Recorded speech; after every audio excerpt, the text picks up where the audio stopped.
ఈ ఉదయకాల సమయం పరిశుద్ధాత్మ దేవుడు మనతో మాట్లాడినట్లుగా ప్రతి ఒక్కరు కూడా ప్రార్థనాపూర్వకంగా ఉండి దేవుని యొక్క మాటలు ఆలకించాలని క్రీస్తు ప్రేమతో మీ అందరికీ మనవి చేస్తూ ఉన్నాను.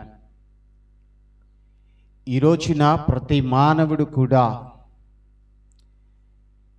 దేవుని వాక్యమును లెక్క చేయలేనటువంటి పరిస్థితుల్లో బ్రతుకుతూ ఉన్నాడు. దేవుడు చెప్పినటువంటి మాటను వినలేనటువంటి పరిస్థితుల్లో మానవుడు బ్రతుకుతూ ఉన్నాడు. దేవుని యొక్క వాక్యం బోధించబడుతుంది. దేవుని మాటలు ప్రతి హృదయము దగ్గరకు వస్తూ ఉంది. దేవుని మాటలు మాత్రం మానవుని జీవితములోనికి అన్వయించుకోలేనటువంటి పరిస్థితుల్లో నేటి మానవులు, క్రైస్తవులు, విశ్వాసులు బ్రతుకుతూ ఉన్నారు. ప్రియులారా, ఈ ఉదయకాల సమయం దేవుడు మనతో సూటిగా మాట్లాడుతున్నటువంటి మాట ఏమిటో తెలుసా? దేవుడు కోరుకుంటున్నాడు ఆయనకు తగినట్లుగా మనం బ్రతకాలని. ఆయన కోరుకున్నట్లుగా మానవుడు బ్రతకాలని దేవుడు కోరుకుంటూ ఉన్నాడు. అదే కదా దేవుడు జగత్తు పునాది వేయబడక మునుపే క్రీస్తు చేత మనలను ప్రేమతో ఏర్పాటు చేసుకుంది. నీవు ప్రేమతో ఏర్పాటు చేసుకోబడిన కారణం క్రీస్తు కొరకు నీవు బ్రతకాలని. నేను పరిశుద్ధుడ గనుక నేను పరిశుద్ధుడని అయి ఉన్న ప్రకారం మీరును పరిశుద్ధులై ఉండి బ్రతుకుడి అని ఎందుకు దేవుడు చెప్పాడు అంటే, అదే దేవుడు కోరుకొని మనల్ని జగత్తు పునాది వేయబడక మునిపే మనల్ని క్రీస్తులో ఏర్పాటు చేసుకున్నాడు. ఒక రోజున మోషే దేవుని ప్రజలైనటువంటి ఇశ్రాయేలుతో మాట్లాడుతూ మోషే చెప్తూ ఉన్నాడు ఇశ్రాయేలు ప్రజలతో. ద్వితీయోపదేశ కాండం 32వ అధ్యాయం 46వ వచనములో, ద్వితీయోపదేశ కాండం 32వ అధ్యాయం 46వ వచనములో, మరలా వారితో ఇట్లనెను, మీతో సాక్ష్యముగా నేడు నేను పలికిన మాటలన్నిటినీ ఎక్కడ పెట్టుకోవాలి? దేవుని యొక్క వాక్యం ఎక్కడ పెట్టుకోవాలి? మీ మనస్సుల్లో పెట్టుకొని మీ సంతతి వారు ఈ ధర్మశాస్త్ర వాక్యములన్నిటినీ అనుసరించి నడుచుకొనవలెనని, ఈ ధర్మశాస్త్ర వాక్యములన్నిటినీ అనుసరించి నడుచుకొనవలెనని వారికి ఆజ్ఞాపింపవలెను. దేవుని యొక్క మాటలు సూటిగా మనకు తెలియచేస్తుంది ఏంటో తెలుసా? దేవుని యొక్క వాక్యం మన హృదయంలోనికి, మన మనస్సుల్లోనికి వెళ్ళాలి. వెళ్ళడం మాత్రమే కాదు, దేవుని యొక్క వాక్య ప్రకారం మనము జీవించాలి. దేవుడు తెలియచేస్తున్నాడు. దేవుడు మనతో ఈ ఉదయకాల సమయం సూటిగా మాట్లాడుతున్నాడు. వాక్యం ప్రకటించబడుతోంది. వాక్యం మన జీవితాల వరకు వస్తుంది. వాక్యం మన చెవిని పడుతూ ఉంది. వాక్యం మన చెవిని పడుతూ ఉన్న రోజున దేవుని సువార్త వినబడుతూ ఉంటే, దేవుని మాటలు ప్రచురించబడుతూ ఉంటే, ఈ దేవుని మాటలు నశించి వారికి వెర్రితనముగా కనబడుతుంది. లోకములో ఉన్న వారికి వెర్రితనముగా కనబడుతుంది. ఈ రోజున చాలామంది దేవుని యొక్క వాక్యం వినబడుతూ ఉంటే, యంత్ర శబ్దం ద్వారా దేవుని యొక్క వాక్యం ప్రకటించబడుతూ ఉంటే, చాలామంది మనసుల్లో ఉన్నటువంటి ఆలోచన ఏంటో తెలుసా? ఏంటి పొద్దున్నే మొదలేశారా ఈ గోల అని, ఉదయాన్నే మొదలైంది గోల అని చాలామంది ఆలోచన చేస్తున్నారు. ఇంకొక అడుగు ముందుకేస్తే చాలామంది ఆలోచన చేసే ఆలోచన ఏంటి కాకి గోల అని. ఉదయాన్నే కాకులు గోల చేసినట్లుగా ఈ మైకులు పెట్టి ఈ శబ్దాలు పెట్టి మమ్మల్ని చావగొడుతున్నారని చాలామంది భ్రమపడుతూ ఆలోచన చేస్తున్నారు. అందుకే దేవుని యొక్క వాక్యం ఇలాగూ ఆలోచిస్తున్న వారి కొరకు దేవుని యొక్క వాక్యం ఏమని సెలవిస్తుందో తెలుసా? సామెతల గ్రంథం 1వ అధ్యాయం 20వ వచనములో, జ్ఞానము సంత వీధులలో కేకలు వేయుచున్నది. విజ్ఞానము వీధులలో కేకలు వేయుచున్నది, సంత వీధులలో బిగ్గరగా పలుకుచున్నది, గొప్ప సందడి గల స్థలములలో ప్రకటన చేయుచున్నది, పురద్వారములలో పట్టణములలో జ్ఞానము ప్రచురించుచు తెలియజేయుచున్నది. ఎట్లనగా, జ్ఞానము లేని వారలారా మీరెన్నాళ్ళు జ్ఞానము లేని వారిగా ఉంటారు? జ్ఞానము లేని వారలారా మీరన్నాళ్ళు జ్ఞానము లేని వారిగా ఉంటారు. అపహాసకులారా మీరన్నాళ్ళు ఇంకా అపహాస్యము చేయొచ్చు ఆనందింతురు. బుద్ధిహీనులారా మీరెన్నాళ్ళు జ్ఞానమును అసహ్యించుకుందురు. ఇప్పుడు దేవుడు మీకు ఒక ఆహ్వానం పంపుతున్నాడు. దేవుని వాక్యము కాకిగోలనుకుంటున్న వారా సోదరుడా, సోదరి, దేవుని వాక్యం నీకు అర్థం కాకుండా జీవిస్తున్నావా సోదరి, సోదరుడా? దేవుని వాక్యము దగ్గరకు రాకుండా, దేవుని సన్నిధికి రాకుండా, నిజ దేవుణ్ణి తెలుసుకొని కూడా, దేవుడు రక్షకుడని తెలుసుకొని కూడా, దేవుని యొక్క సన్నిధిలో ప్రార్థన జరుగుతూ ఉంటే, ఆరాధన జరుగుతూ ఉంటే, ఇంకా నీవు నీ గృహాల్లో, నీ పనుల్లో, నీ యొక్క కార్యక్రమాల్లో మునిగి తేలుతున్నావా సహోదరి, సహోదరుడా? నీతోనే మాట సూటిగా మాట్లాడుతున్నాడు. నీతోనే దేవుడు సూటిగా మాట్లాడుతున్నాడు.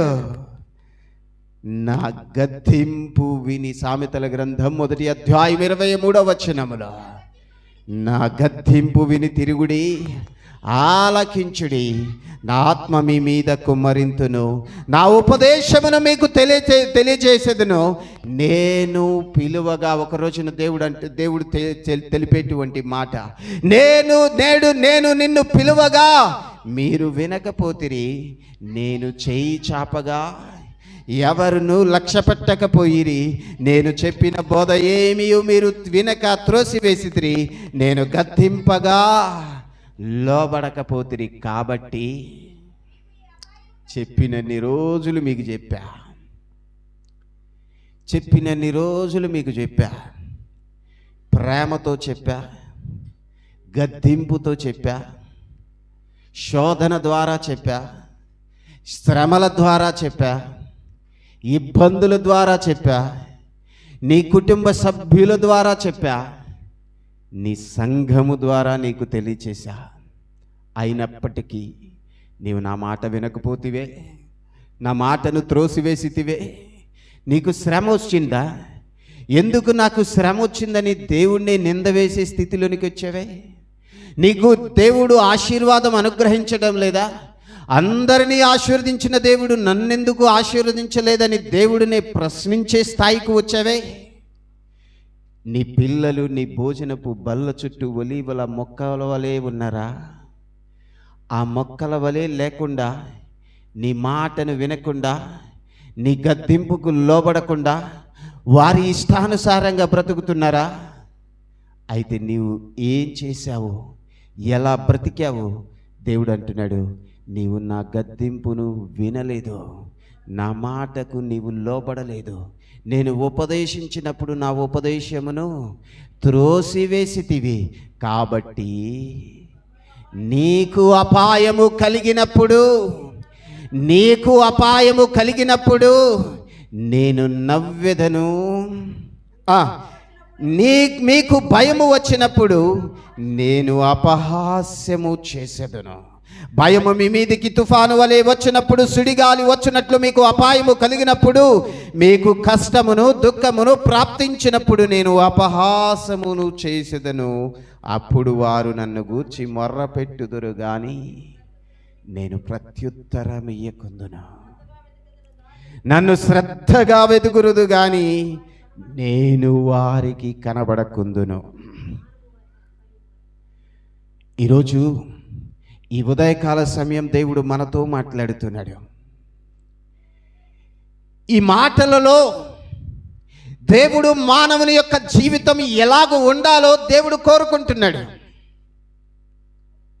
నీవు ఎలా బ్రతకాలో ఈ మాటల ద్వారా ప్రభు మనకు నేర్పిస్తూ ఉన్నాడు. ఏమి నేర్పించాడు దేవుడు?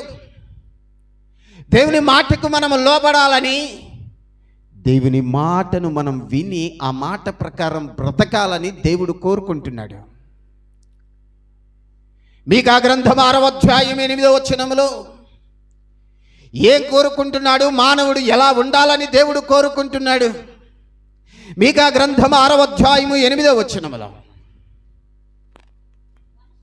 మనుషుడా ఏది ఉత్తమమో అది నీకు తెలియచేయబడి ఉంది. దేవుని యొక్క వాక్యము ద్వారా ఉత్తమమైన దానిని దేవుడు నీకు తెలియచేస్తూ ఉన్నాడు. ఏది మంచిదో, ఏది మంచిది కాదో, ఎలా బ్రతకాలో, ఎలా బ్రతకకూడదో, ఎలా మాట్లాడాలో, ఎలా మాట్లాడకూడదు, ఎలా చూడాలో, ఎలా చూడకూడదు, ఎలా ప్రవర్తించాలో, ఎలా ప్రవర్తించకూడదు, దేవుడు ప్రతిరోజు నీకు జ్ఞాపకం చేస్తూనే ఉన్నాడు. ప్రతిరోజు దేవుని యొక్క వాక్యం ద్వారా నీకు తెలియచేస్తూ ఉన్నాడు. అందుకనే ఏది ఉత్తమమో అది నీకు తెలియచేయబడి ఉన్నది. ఏం చేయాలంట? న్యాయముగా నడుచుకొనుచు, కనికరమును ప్రేమించుటయు, దీన మనసు కలిగి నీ దేవుని ఎదుట ప్రవర్తించుటయు. ఇదే కదా దేవుడు అడుగుతుంది. ఈ దేవుడు అడుగుతుంది నిన్ను ఇంతే కదా. ఏం చేయమన్నాడు? బరువులు మోయమన్నాడా? నీ కష్టాన్ని తీసుకొచ్చి, నీ కష్టమంతా తీసుకొచ్చి నా దగ్గర కొమ్మరించమన్నాడా? లేదు నీ శ్రమనేమన్నా నేను దోపిడీ చేస్తానని చెప్తున్నాడా? లేదే. దేవుడు ఏం మాట్లాడుతున్నాడు? దేవుడు ఏమని జ్ఞాపకం చేస్తున్నాడు నీకు? కనికరమును ప్రేమించండి, కనికరము కలిగి బ్రతకండి, నేను మిమ్మును క్షమించిన ప్రకారము మీరును ఒకరినొకరు క్షమించుకొనుడే, న్యాయముగా నడుచుకోవాలి. అన్యాయము జోలికి మీరు వెళ్ళొద్దు. న్యాయముగా నడుచుకోండి, కనికరమును ప్రేమించండి, దీన మనసు కలిగి నీ దేవుని సన్నిధిలో మీరు బ్రతకండి. వెండి బంగారములు దేవుడు కోరుకోవడం లేదు, బలిని దేవుడు కోరుకొనడం లేదు. విరిగి నలిగినటువంటి మన హృదయాలనే దేవుడు కోరుకుంటున్నాడు. ఆ విరిగి నలిగిన హృదయము దేవుని సన్నిధికి రావాలని కోరుకుంటున్నాడు. ఆ విరిగి నలిగిన హృదయముతో దేవుని సన్నిధిలో నీవు జీవించాలని కోరుకుంటున్నాడు. ఆ కోరికను కూడా దేవుడు నీవు ఈ భూమి మీదికి తల్లి గర్భము నుండి, గర్భవాసము నుండి భూవాసిగా మారిన నాటి నుండి నీ కొరకు అన్నీ సిద్ధము చేసి ఈ ప్రకృతి వడిలో నిన్ను పరుండబెడితే, ఈ ప్రకృతి వడిలో పరుండబెట్టినటువంటి ఆ దేవునికి నీవేమిస్తున్నావు? ఒకరోజు హాస్పిటల్కి వెళ్ళి వెంటిలేటర్ మీద నిన్ను పెట్టాలి అంటే ఎంత ఖర్చు అవుతుంది? హాస్పిటల్లో ఆక్సిజన్ నీకు పెట్టాలంటే ఎంత ఖర్చు అవుతుంది? కానీ హాస్పిటల్లో వెంటిలేటర్ మీద నిన్ను పోషించాలంటే, నిన్ను బ్రతికించాలంటే కొన్ని వేల రూపాయలు నీవు వెచ్చించాల్సి వస్తుంది. అలాంటిది దేవుడు నీవు ఈ భూవాసిగా మారినటువంటి నాటి నుండి నీకు కావలసినటువంటి గాలి, నీరు, మంచి వాతావరణం, నీకు కావలసినటువంటి తిండి అన్నీ దేవుడు సమకూరుస్తున్నాడే. ఎంత ఇచ్చిన దేవునికి నీవేమిస్తున్నావు? చాలామంది అంటూ ఉంటారు కదా, నా ఊరు నాకు చాలా ఇచ్చింది, నేను నా ఊరికి ఎంతో కొంత తిరిగి ఇచ్చేయాలి. నా ఊరు నాకు చాలా ఇచ్చింది, ఎంతో కొంత నా ఊరికి నేను తిరిగి ఇచ్చేయాలి. అంటే ఊరే, ఈ అశాశ్వతమైనటువంటి ఊరే నీకు ఎంతో ఇస్తే ఆ ఊరికి మరలా నీవు తిరిగి ఇవ్వాలని ఆలోచన చేస్తున్నావే. నీకు జీవితాన్ని ఇచ్చినటువంటి దేవునికి నువ్వేమిస్తున్నావు? నీకు జీవితాన్ని ఇచ్చినటువంటి నీ దేవునికి నీవేమివ్వగలుగుతున్నావు? దేవుని వాక్యం నీ జీవితానికి వస్తుంది. దేవుని యొక్క వాక్యం నీకు వినబడుతుంది. దేవుని వాక్యం నీకు అర్థమవుతుంది. అయినంత మాత్రాన సరిపోదు. ఆ వాక్యం ప్రకారం మనము జీవించాలి. ద్వితీయోపదేశ కాండము 5వ అధ్యాయములో ఒక మాట చదువుకుందాం చూడండి. ద్వితీయోపదేశ కాండము 5వ అధ్యాయము 29వ వచనములో, ద్వితీయోపదేశ కాండము 5వ అధ్యాయము 29వ వచనం, వారికిని వారి సంతానమునకును నిత్యమును క్షేమము కలుగునట్లు వారు నా యందు భయభక్తులు కలిగి నా ఆజ్ఞలన్నిటినీ అనుసరించు మనస్సు వారి కుండిన మేలు.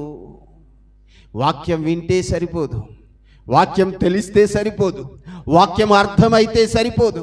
దేవుని మాటలు అర్థమైనంత మాత్రాన నీకేమి ప్రయోజనం లేదు. అందుకే దేవుడు అంటున్నాడు, దేవుని యొక్క మాటలు మనకు జ్ఞాపకం చేస్తున్నాయి.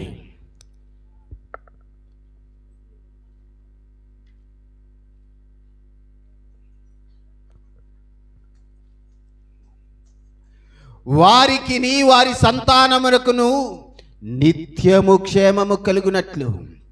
నీకు క్షేమము కలగాలి అంటే, నీకు ఆశీర్వాదం కలగాలంటే, నీకు నెమ్మది కలగాలంటే, నీ జీవితంలో ఉన్నతమైన మెట్టులోనికి వెళ్ళాలంటే, నీ భోజనపు బల్ల చుట్టూ నీవు పిల్లలు ఒలీవ మొక్కల వలె ఉండాలంటే, నీవు ఆశీర్వాదకరంగా మారాలి అంటే, నీ జీవితంలో రక్షణ కలగాలి అంటే, నీ జీవితానికి స్వస్థత రావాలి అంటే, నీ జీవితానికి నెమ్మది కలగాలి అంటే, నీ జీవితంలో నీవు అనుకున్నది అనుకున్నట్లుగా జరగాలి అంటే, దేవుని యొక్క వాక్యం మనకు స్పష్టంగా తెలియచేస్తుంది. ఏంటో తెలుసా? నా యందు భయభక్తులు కలిగి నా ఆజ్ఞలన్నిటినీ అనుసరించేటువంటి మనసు నీకుంటే మేలు.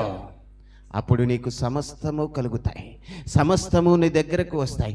ఇహలోక సంబంధమైన ఆశీర్వాదాలు నీ దరి చేరకపోవచ్చు, కానీ ఇహలోక సంబంధమైన ఐశ్వర్యం నీ దరి చేరకపోవచ్చు, కానీ ఇహలోక సంబంధమైనటువంటి పేరు ప్రఖ్యాతలు నీ దరి చేరకపోవచ్చు, కానీ దేవుడు అంటున్నాడు, నీవు నా మాటను వింటే, నీవు నా మాటను గైకొంటే, నీవు నా మాట ప్రకారము బ్రతికితే, ఇహలోక సంబంధమైనటువంటి ఈ అశాశ్వతమైనటువంటి వాటిని కాదు, శాశ్వతమైనటువంటి పరలోకములో నీకు ఆనందాన్ని ఇవ్వడానికి నేను సిద్ధంగా ఉన్నానని ఈరోజు దేవుడు నీకు ఒక ఆహ్వానాన్ని పంపుతూ ఉన్నాడు.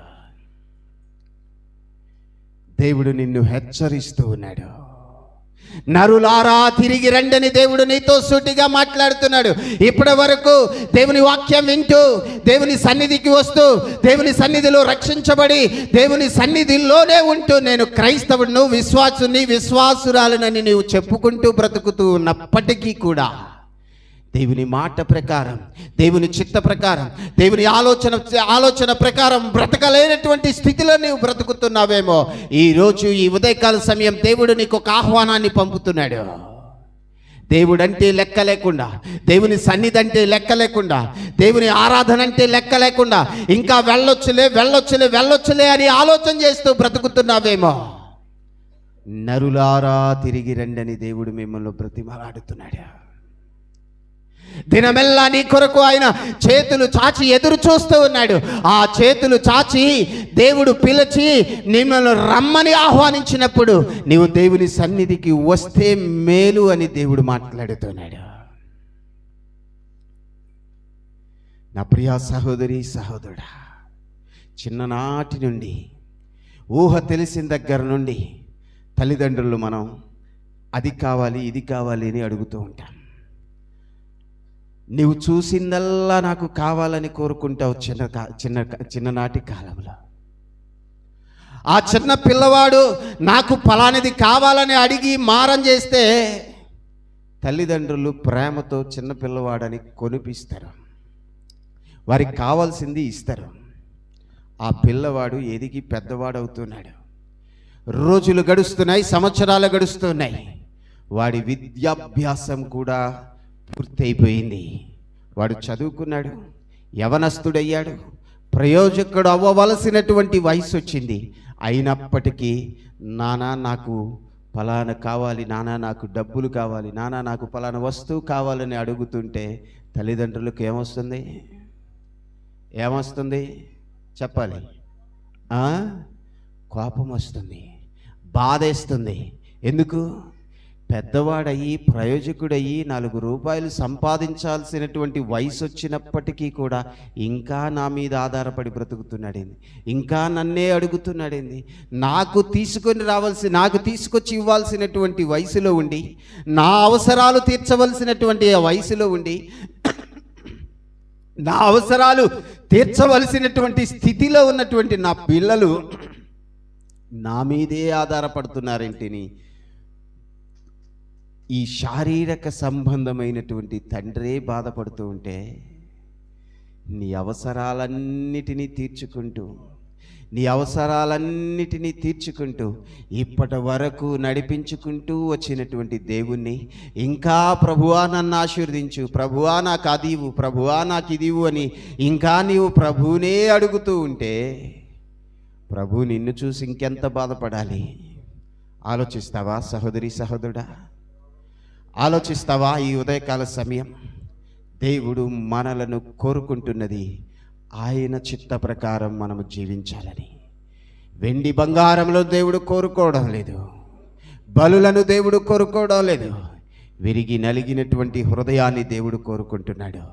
ఆ విరిగి నలిగినటువంటి హృదయం నీవు పొందుకోవాలి అంటే ఇహలోక సంబంధమైనటువంటి వాటిని కాకుండా మనము దేవుని వాక్యమును ఎరిగినటువంటి వారముగా, వాక్య ప్రకారము జీవించేటువంటి వారముగా మనం బ్రతకాలి. అందుకనే సంఖ్యాకాండములో ఒక మాట అంటున్నాడు చూడండి. సంఖ్యాకాండము 24వ అధ్యాయము 16వ వచనములో, సంఖ్యాకాండము 24వ అధ్యాయము 16వ వచనం. అమ్మా, దేవవాక్కులు వినిన వాని వార్త, మహోన్నతుని విద్య నెరిగిన వాని వార్త. మహోన్నతుని విద్య అంటే ఏంటిది? దేవుని యొక్క వాక్యం. దేవుని యొక్క వాక్యం. మహోన్నతుని విద్య ఎరిగినటువంటి వారముగా మనము జీవించాలి. దేవుని యొక్క వాక్యం ఎరిగినటువంటి వారముగా మనం ఈ లోకములో బ్రతకాలి. దేవుని కోరికలను తీర్చేటువంటి వారముగా మనం ఈ లోకములో బ్రతకాలి. మరొక మాట చూద్దాం. తిమోతికి వ్రాసినటువంటి మొదటి పత్రిక, అపోస్తుడైనటువంటి పౌలు తిమోతికి వ్రాసినటువంటి మొదటి పత్రిక 2వ అధ్యాయం 4వ వచనములో, ఆయన మనుషులందరూ రక్షణ పొంది సత్యమును గూర్చినటువంటి అనుభవ జ్ఞానము గలవారై ఉండవలనని ఇచ్చయించుచున్నాడు. దేవుడు ఏమని కోరుకుంటున్నాడు? దేవునికి ఉన్నటువంటి కోరిక ఏమిటి? దేవుడు అంటున్నాడు, మనుషులందరూ రక్షణ పొందాలి. అందరూ రక్షణ పొందాలి. ఎందుకు రక్షణ పొందాలి? దేవుని యొక్క వాక్యం ఏమే సెలవిస్తుంది? ఏ భేదము లేదు, అందరూ పాపము చేసి దేవుడు అనుగ్రహించేటువంటి మహిమను పొందలేకపోతున్నారు. ప్రతి మానవుడు కూడా అరికాలు మొదలుకొని నడినెత్తి వరకు కొంచెమైనను స్వస్థత లేకుండా బ్రతుకుతూ ఉన్నాడు. మానవుని జీవితం రోగముతో నిండిపోయింది. మానవుని జీవితం పాపముతో నిండిపోయింది. పాపం అనేటువంటి సమస్య మానవుని పట్టి పీడిస్తూ ఉంది. పాపమే లేకుండా చూడాలని దేవుడు కోరుకుంటుంటే, పాపము లేకుండా జీవించేటువంటి మానవుడు ఒక్కరు కూడా ఈ భూమి మీద లేకుండా పోయారు. ఒకరి కాకపోతే మరొకరైనా దేవుని కోరికను తీరుస్తాడనుకుంటే, దేవుని కోరిక తీర్చే మానవుడు ఈ భూమి మీద కనబడకుండా పోయాడు. ఆ కనబడకుండా పోయినటువంటి మానవుడు జన్మ పాపం, కర్మ పాపం, భవిష్యత్ పాపముతో దేవుని సన్నిధిలోనికి రాకుండా, దేవుని మాటను వినకుండా, దేవుని మాటను లెక్క చేయకుండా పాపములోనే పాపము కొరకే బ్రతుకుతూ ఈ లోకములో మగ్గిపోతూ ఉన్నాడు మానవుడు. అలాంటి మానవులను చూసి దేవుడు అంటున్నాడు, ఈ లోకములో ఉన్నటువంటి మనుషులందరూ రక్షణ పొందాలని నేను కోరుకుంటున్నానయ్యా. నా కోరిక తీర్చగలరావు మా కుమారుడా, కుమార్తె. నా ప్రియ సహోదరి సహోదరుడా, దేవుని యొక్క వాక్యం మన జీవితాలలోనికి వస్తే జీవితాలలోనికి వస్తే మన జీవితాలు రక్షించబడతాయి, మన జీవితాలు బాగుపడతాయి. దేవుని కోరిక మనము తీర్చాల్సినటువంటి అవసరం ఉంది. దేవుని కోరిక మనము సఫలము చేయవలసినటువంటి అవసరం ఉంది. దేవునికి ఉన్నటువంటి ఆ గొప్ప కోరిక యెహెజ్కేలు గ్రంథం 18వ అధ్యాయం, యెహెజ్కేలు గ్రంథం 18వ అధ్యాయం 23వ వచనాన్ని చూద్దాం. దుష్టుల మరణమునందుట చేత నాకు ఏమాత్రమైన సంతోషము కలుగునా, వారు తమ ప్రవర్తన దిద్దుకొని బ్రతుకుటయే నాకు సంతోషము. వారు తమ ప్రవర్తనను దిద్దుకొని బ్రతుకుటయే నాకు సంతోషము. ఇదే ప్రభువుకు యెహోవా వాక్కు. 22వ వచనం, మరణమునందువాడు మరణమునందుతున్న బట్టి నేను సంతోషించువాడను కావున మీరు మనస్సు త్రిప్పుకొనుడి, అప్పుడు మీరు బ్రతుకుదురు. మీ మనస్సులను త్రిప్పుకోవాలి, మీ మనస్సులను త్రిప్పుకోవాలి. నేను పాపినని ఒప్పుకొని దేవుని మార్గములోనికి వస్తే దేవుడు నిన్ను ఆశీర్వదించడానికి, దేవుడు నిన్ను రక్షించడానికి 2000 సంవత్సరాల క్రితం ఆయన కార్చినటువంటి ఆ రక్తములో నిన్ను కడగడానికి దేవుడు ఇష్టపడుతున్నాడు, దేవుడు కోరుకుంటున్నాడు. దేవుని కోరికను మనము తీర్చేటువంటి వారముగా ఉండాలని, దేవుని యొక్క కోరికను మనము నెరవేర్చేటువంటి స్థితిలో మనం బ్రతకాలని ఈరోజు పరిశుద్ధాత్మ దేవుడు మనతో సూటిగా మాట్లాడుతున్నాడు. మన జీవితంలో పాపముందని అర్థమవుతుంది, మన జీవితంలో దేవునికి వ్యతిరేకంగా జీవిస్తున్నామని అర్థమవుతుంది. కానీ దేవుని సన్నిధిలోనికి రాలేనటువంటి స్థితిలో ఈరోజు మానవుడు బ్రతుకుతున్నాడు. అందుకని అపోస్తుల కార్యముల గ్రంథం 2వ అధ్యాయం 37వ వచనములో వారు ఈ మాట విని హృదయములో నొచ్చుకొని, సహోదరులారా మేమేమి చేతుమని పేతురును కడమ అపోస్తులను అడగగా, పేతురు అంటున్నాడు, మీరు మారు మనసు పొంది పాప క్షమాపణ నిమిత్తం ప్రతివాడును యేసు క్రీస్తు నామమున బాప్తీసము పొందుడి, అప్పుడు మీరు పరిశుద్ధాత్మను వరమును పొందుదురు. ఈ వాగ్దానం మీకును మీ పిల్లలకును దూరస్తులందరికీ, అనగా ప్రభు అయిన మన దేవుడు తన యొద్దకు పిలిచిన వారికందరికీ చెందునని వారితో చెప్పెను. దేవుడు ఇచ్చినటువంటి వాగ్దానం మనం పొందుకోవాలంటే నమ్మి, ప్రతివాడు పాప క్షమాపణ నిమిత్తం నమ్మి మారు మనసు పొంది బాప్తిసం పొందాలి. బాప్తిసం అనేటువంటి అనుభవంలోనికి రావాలి. మనం పాపులమని అర్థమైంది. మన జీవితంలో జన్మ పాపం ఉంది, కర్మ పాపం ఉంది, భవిష్యత్ పాపం ఉందని అర్థమైంది. మన ఆలోచన పాపంతో బ్రతుకుతూ ఉన్నాం, మన భవిష్యత్ పాపముతో నిండుకొని ఉంది. ఈ పాపములో నుండి మనము బయటికి నడిపించబడాలి, విడిపించబడాలి అంటే మన జీవితంలో మారు మనసు అనేటువంటి అనుభవంలోనికి రావాలి. మారు మనసు అనేటువంటి అనుభవంలోనికి నీ వస్తే దేవుడు అంటున్నాడు, నిన్ను ఆశీర్వదించడానికి ప్రభు సిద్ధంగా ఉన్నాడు. 42వ వచనములో చూస్తే, మీరు అపోస్తుల బోధ యందును సహవాసమందును రొట్టె విరుచుట యందును ప్రార్థన చేయుట యందును ఎడతెగక ఉండాలి. ఎడతెగక మనము దేవుని సన్నిధిలో సహవాసంగా కూడుకోవాలి. ఏదో ప్రతిరోజు ఎప్పుడు శనివారమో ఆదివారమో కూడుకోవడం కాదు, ఎప్పుడు వారానికి ఒకసారి కూడుకోవడం కాదు. చాలామందికి అయితే శనివారం లేదు, ఆదివారం ఒక్కరోజే. ఆ ఆదివారం కూడా చాలామంది చివరిలో ప్రార్థన వాక్యం మొదలైన తర్వాత, వాక్యం సగం అయిపోయిన తర్వాత ఆలోచన ఎలా ఉంటుందంటే, ఇప్పుడేగా వాక్యం మొదలేసింది, గంట ఉంది వాక్యం, ఇంకా వెళ్ళొచ్చులే, ఇంకా పోవచ్చులే అనుకుంటారు. చాలామంది చివరి ప్రార్థన జరిగేటప్పుడు పరిగెత్తుకుంటూ హడావుడిగా వస్తారు. ఈ దేవుడి సన్నిధి అంటే భయం అన్నట్లుగా, దేవుని సన్నిధికి వెళ్ళకపోతే దేవుడు ఏదో కొడతాడన్నట్టుగా పరిగెత్తుకుంటూ వస్తారు. దేవుడు నీకు తెలియచేస్తున్నటువంటి మాట ఏంటో తెలుసా? ఒక్కరోజు, ఒక్క ఆదివారం ప్రారంభ ప్రార్థన నుండి చివరి ప్రార్థన ఆశీర్వాదం వరకు దేవుని సన్నిధిలో ఉండి చూడు. ఆ వారం నీకు ఎలా ఉంటుందో చూడు. దేవుని సన్నిధికి రాకుండా ఉండి చూడు, ఆ వారం నీ బ్రతుకు ఎలా ఉంటుందో ఒకసారి ఆలోచించు.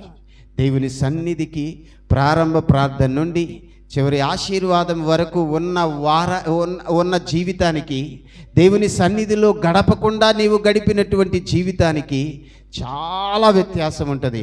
ఒకసారి ఆలోచించి, ఒకసారి దేవుని సన్నిధికి ప్రారంభ ప్రార్థనకి వచ్చి ఆ యొక్క అనుభవాన్ని రుచి చూచి నీవు ఆ అనుభవం ప్రకారం నీవు జీవించాలని దేవుడు ఈరోజు నీకు జ్ఞాపకం చేస్తున్నాడు. అపోస్తుల బోధ యందు, సహవాసం యందు, రొట్టె విరుచుట యందు, ప్రభు బలలో మనము పాల్గొనేటువంటి వారముగా మనం ఉండాలి. అంతేకాదు దేవుని సన్నిధిని వెదికేటువంటి వారముగా ఉండాలి. కీర్తనల గ్రంథం 27వ కీర్తన, కీర్తనల గ్రంథం 27వ కీర్తన 8వ వచనములో, 27వ కీర్తన 8వ వచనములో దేవుని యొక్క వాక్యం చూద్దాం.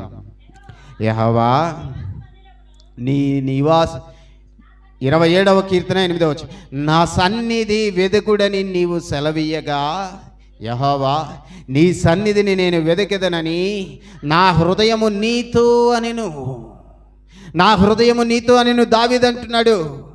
నా సన్నిధిని వెదుకు అని దావీదును దేవుడు అడిగితే దావీదు అంటున్నాడు, యెహోవా నా సన్నిధి నీతోనే ఉంటుందయ్యా, నా సహవాసం నీతోనే, నా అనుభవం నీతోనే, నా సమయం నీతోనే, నేను చేసేటువంటి సమస్తము నీకోసమే ప్రభు అని దావీదు అంటున్నట్లుగా, దావీదు తెలియచేస్తున్నట్లుగా, దుష్టుల ఆలోచన చొప్పున నడవక, పాపుల మార్గమున నిలవక, అపహాస్యకులు కూర్చుండే చోట కూర్చుండక, యెహోవా ధర్మశాస్త్రమందు ఆనందించుచు చిరకాలము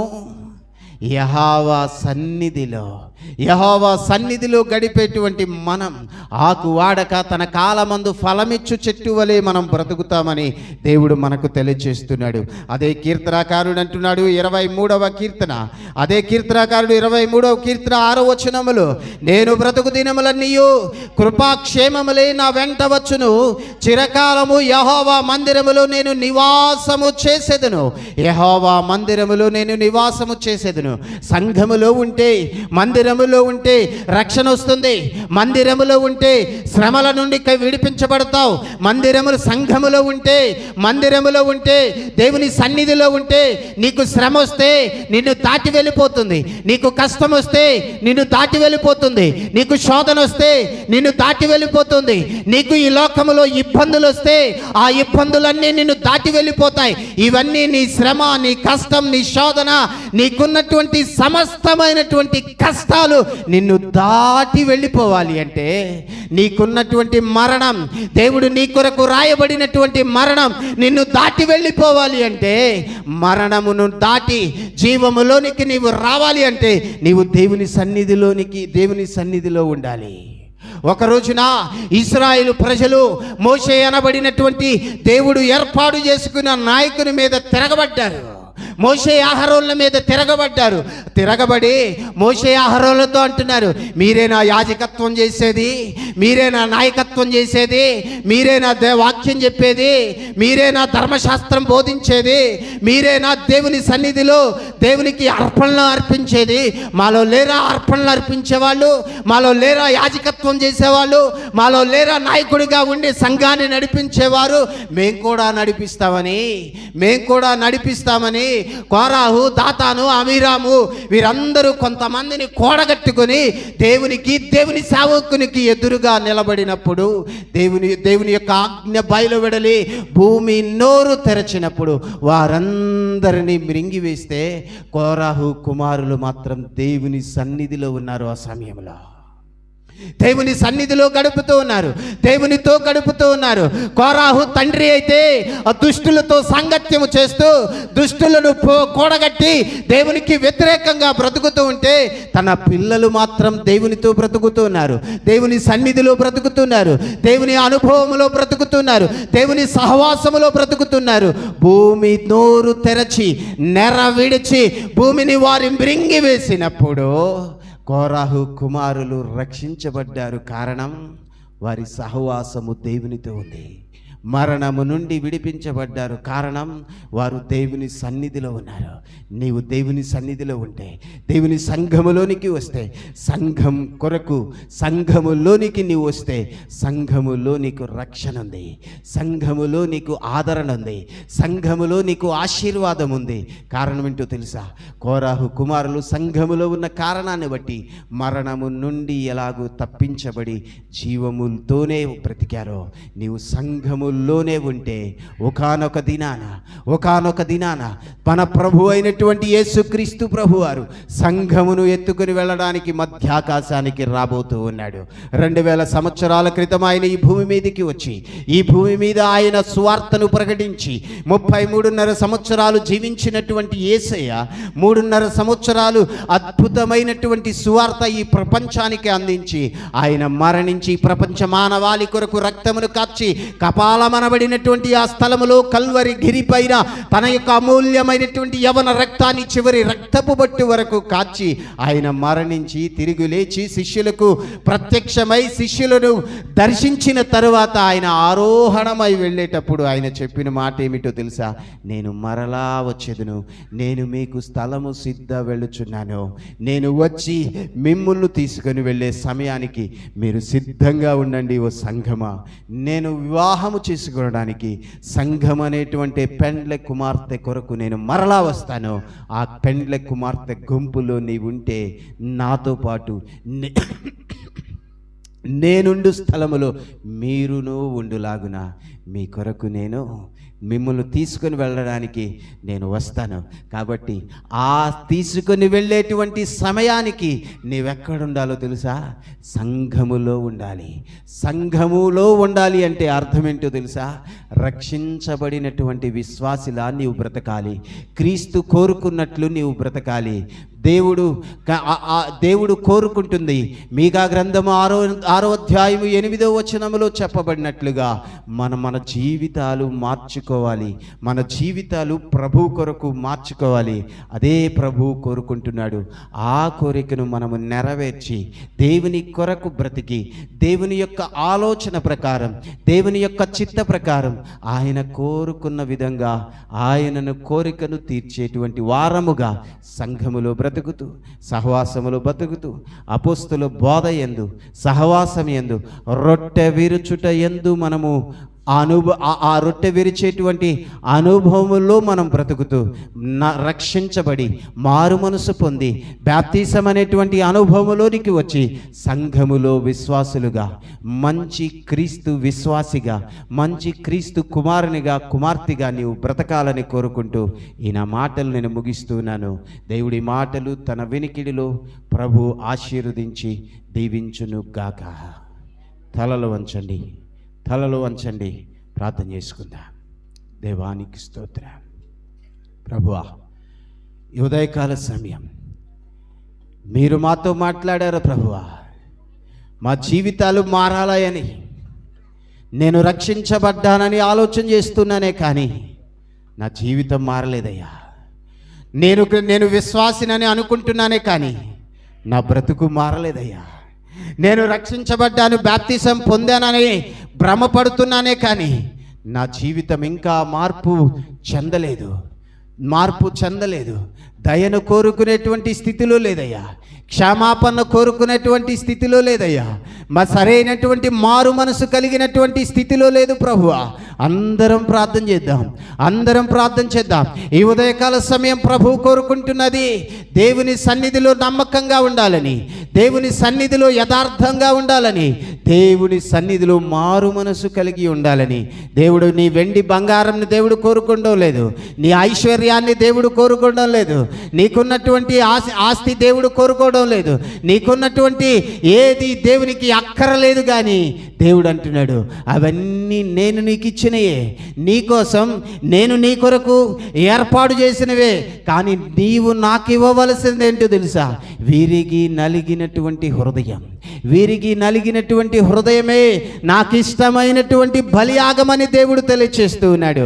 ఆ విరిగి నలిగిన హృదయాన్ని దేవుని పాదముల ముందు పెట్టడానికై, విరిగి నలిగినటువంటి మనస్సుతో దేవుని సన్నిధిలో నీవు బ్రతకాలని, దేవుని సన్నిధిలో దేవుని యొక్క సహవాసములో అపోస్తుల బోధయందు రొట్టె విరుచుటయందు నీవు జీవించాలని, ప్రభు బల్లలో నీవు పాల్గొనాలని ప్రభు కోరుకుంటున్నాడు.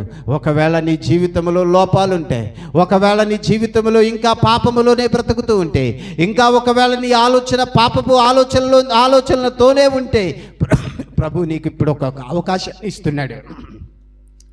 ప్రభు నీకు ఒక అవకాశాన్ని ఇస్తున్నాడు. ఈ మంచి అవకాశాన్ని నీవు సద్వినియోగం చేసుకుంటావా? ఈ సమయం పోతే మరలా నీకు తిరిగి రాదేమో. ఇదే నీకు అనుకూలమైన సమయం, ఇదే నీకు రక్షణ దినం. ఇప్పుడే నీవు రక్షణ పొంది, ఇప్పుడే నీవు జీవితాన్ని పాప క్షమాపణ కొరకు ప్రభు సన్నిధిలో నీ పాపములు ఒప్పుకుంటావా? ప్రభు నిన్ను ఆశీర్వదిస్తాడు. ప్రార్థన చేసుకుందాం. ప్రభునందు ప్రియులారా, మనందరం కూడా